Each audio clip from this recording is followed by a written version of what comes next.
Dear students, today we will study Newton's law of motion.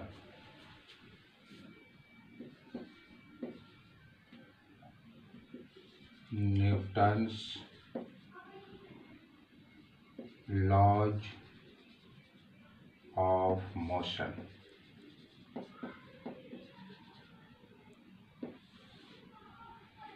There are three laws of motion given by Newton. Newton के द्वारा जो है 3 law of motion दिया गया. Actually ये तीनों लॉ ऑफ मोशन जो है वह ऑफ न्यूटोनियन मैकेनिक्स आप कह सकते हैं इसको. मैकेनिक्स के अंदर दो चीज आता है, काइनेमेटिक्स और डायनेमिक्स. तो फर्स्ट पार्ट जो आपने पढ़ा वह काइनेमेटिक्स था.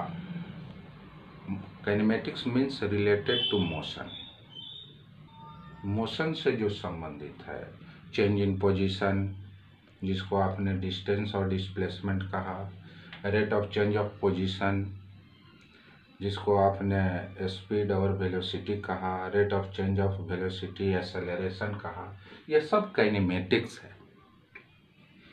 और उस मोशन का कॉज क्या है वह आपको जो बताता है उसको डायनेमिक्स कहते हैं. हालांकि उसमें कॉज भी आता है और इफेक्ट भी आता है. तो यह लॉज ऑफ मोशन जो न्यूटन्स लॉज ऑफ मोशन है, यह समझिए कि एक्चुअली डायनेमिक्स है. यह कॉज बतलाता है कि वह मोशन का कॉज क्या है, क्यों किसी ऑब्जेक्ट के पोजीशन में चेंज आएगा, वह कौन ऐसा फैक्टर है जो वह चेंज लाता है. चेंज इन पोजीशन होगा, चेंज इन वेलोसिटी है, चेंज इन डायरेक्शन है, ये कौन सा फैक्टर जो है या आपको चेंजिंग लाने के लिए जो है रिस्पॉन्सिबल है, उसको हम लोग क्या कहेंगे, उस ब्रांच को डायनेमिक्स कहेंगे. तो एक्चुअली ये लॉज ऑफ मोशन जो न्यूटन ने जो दिया, 3 लॉज ऑफ मोशन है Newton's. First law of motion, second law of motion, third law of motion. यह मोशन के कॉज को, उसके डायनेमिक्स को बतलाता है. तो first law of motion, second law of motion और third law of motion. First law of motion जो है डिफाइन करता है फोर्स को. Second law of motion force का एक्सप्रेशन देता है, फोर्स मेजरिंग फॉर्मूला देता है.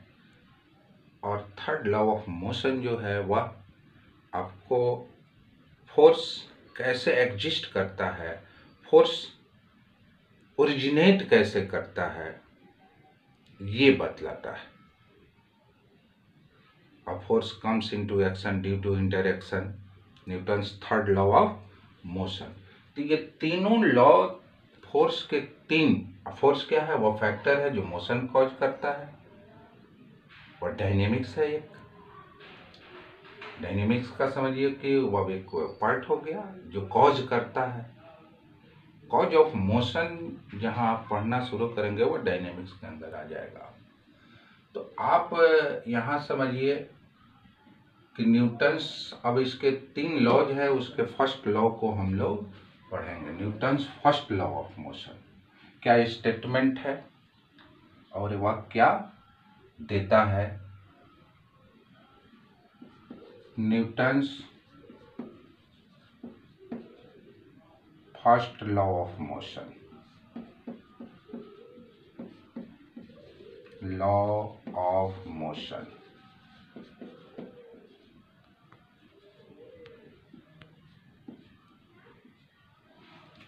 न्यूटन का फर्स्ट लॉ यह कहता है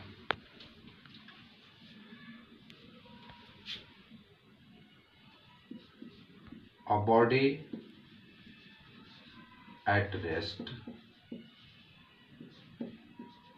will remain at rest and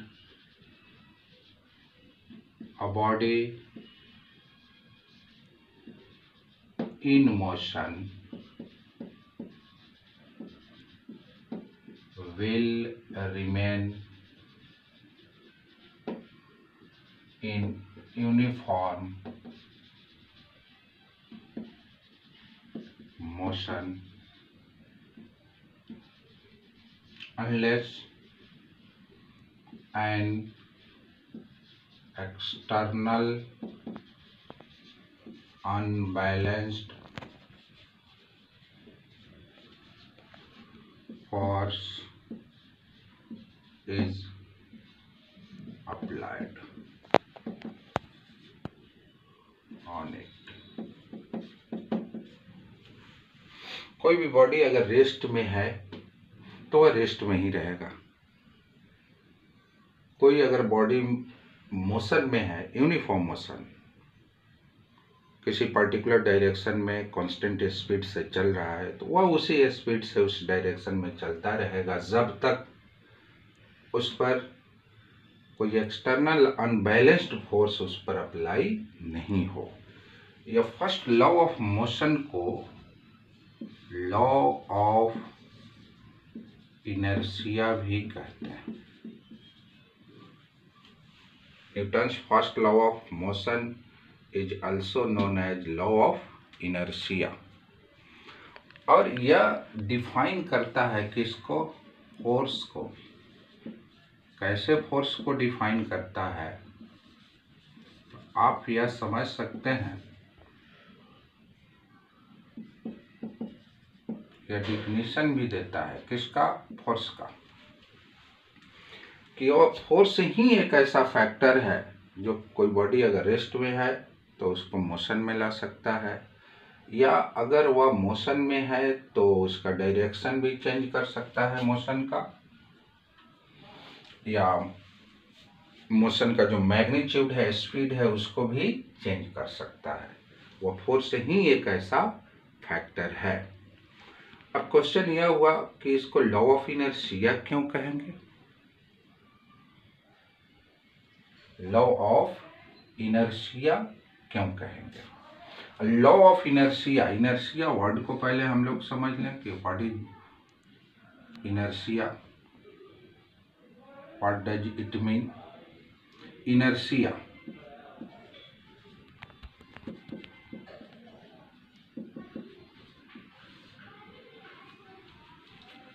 the property of a body, किसी बॉडी का यह प्रॉपर्टी है। The property of a body due to which it opposes any change in it, उसमें किसी तरह का चेंजिंग का वह अपोज करता हो, जिस प्रॉपर्टी के कारण। The property due to which a body resist any change in it is called inertia. The property of a body due to which it resists any change in it, अपने में किसी तरह के चेंजिंग का। अगर वह रेस्ट में है तो रेस्ट में ही रहता है, अगर वह मोशन में है, यूनिफॉर्म मोशन में है, तो वह मोशन में ही रहेगा। इस स्टेट को वह अपने आप चेंज नहीं कर सकता। उस स्टेट को चेंज करने के लिए आपको फोर्स एक्सर्ट करना होगा, जिसका वह अपोज करेगा। A body does not change its state itself, वह अपने आप वह अपना स्टेट चेंज नहीं कर सकता। स्टेट ऑफ रेस्ट है या स्टेट ऑफ मोशन है। रेस्ट के स्टेट में भी हो सकता है, वह मोशन के स्टेट में भी हो सकता है। यह स्टेट जो है वह अपना स्टेट को हमेशा कंटिन्यू रखना चाहता है, वह अपने आप उसका स्टेट चेंज नहीं होगा। उस स्टेट को चेंज करने के लिए आप क्या करोगे? फोर्स एक्सर्ट करोगे, तो वह उस फोर्स का क्या करेगा? अपोज करेगा। तो यह जो अपोजिंग नेचर है किसी बॉडी का, कि वह अपने जिस नेचर के कारण वह अपना स्टेट ऑफ रेस्ट या स्टेट ऑफ मोशन में किसी भी चेंजिंग का अपोज कर रहा हो, उस नेचर को, उस प्रॉपर्टी को हम लोग क्या कहते हैं, इनर्शिया कहते हैं। इनर्शिया और मास में अब क्या रिलेशन है?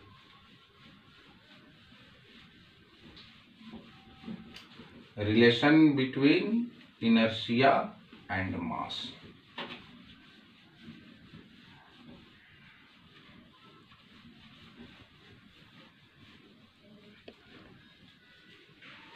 Inertia and mass.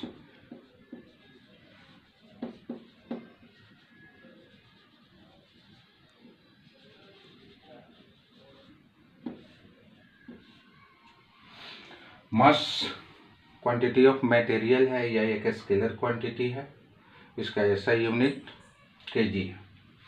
या इनर्शिया और मास में रिलेशन है कि अगर कोई body, mass is the measure of inertia, mass is the measure of inertia, mass is the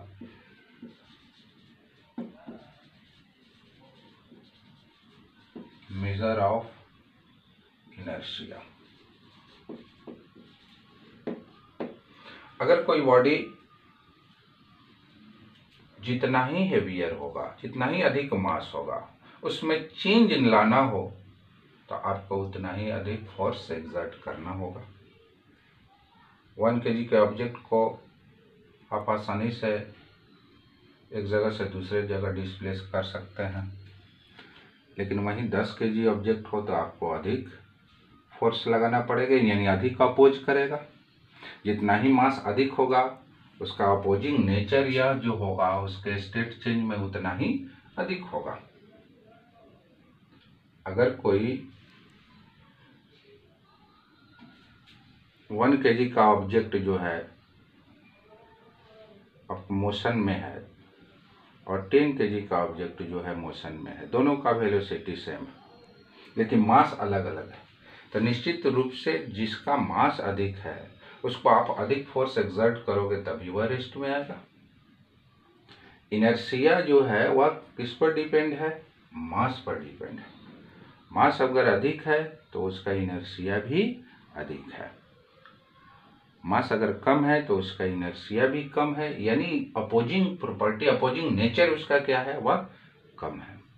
इसलिए आप कह सकते हैं कि मास जो है इनर्शिया का क्या है, मेजर है। Heavier the object greater it's inertia. अब इनर्शिया की आप लिख सकते हैं हेवियर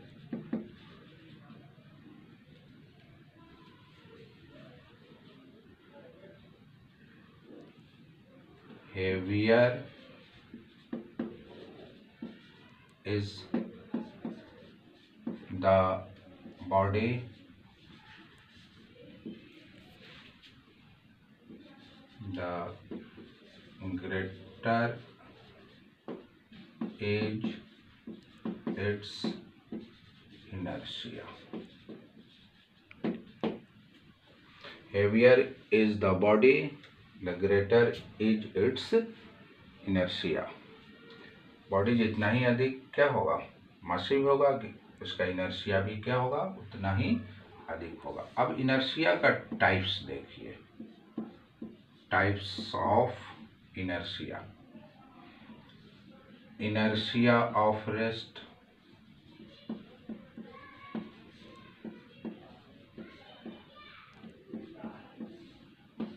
इनर्शिया ऑफ मोशन, और इसी में इनर्शिया ऑफ मोशन में ही आता है इनर्शिया ऑफ डायरेक्शन भी। हालांकि आप इसको अलग से भी पार्ट कर पढ़ सकते हैं, लेकिन एक्चुअली इनर्शिया ऑफ मोशन, तो मोशन में डायरेक्शन भी इन्वॉल्व है, या कोई अलग टाइप आप इसको नहीं समझे, लेकिन कोई बुक बना देता है इनर्शिया ऑफ, अलग टाइप दे देता है इनर्शिया ऑफ डायरेक्शन। ये 3 इसके टाइप्स हैं। इनर्शिया ऑफ रेस्ट, अगर कोई बॉडी रेस्ट में है तो रेस्ट में ही रहना चाहेगा। इनर्शिया ऑफ मोशन, अगर कोई बॉडी यूनिफॉर्म मोशन में है तो उसी मोशन में कंटिन्यू करेगा। और इनर्शिया ऑफ डायरेक्शन, वो उस मोशन का डायरेक्शन जो है वह भी अपने आप वह चेंज नहीं करेगा, उसको भी चेंज करने के लिए आपको एक अनबैलेंस फोर्स एक्सर्ट करना होगा। अब ये तीनों टाइप्स जो है 1 by 1 जो है नेक्स्ट लेक्चर में हम लोग समझेंगे। Inertia of rest, inertia of motion, inertia of direction. तो अब समराइज कर दूं आज के लेक्चर को जो आपने पढ़ा। First, Newton's law of motion. आप देखेंगे कि ये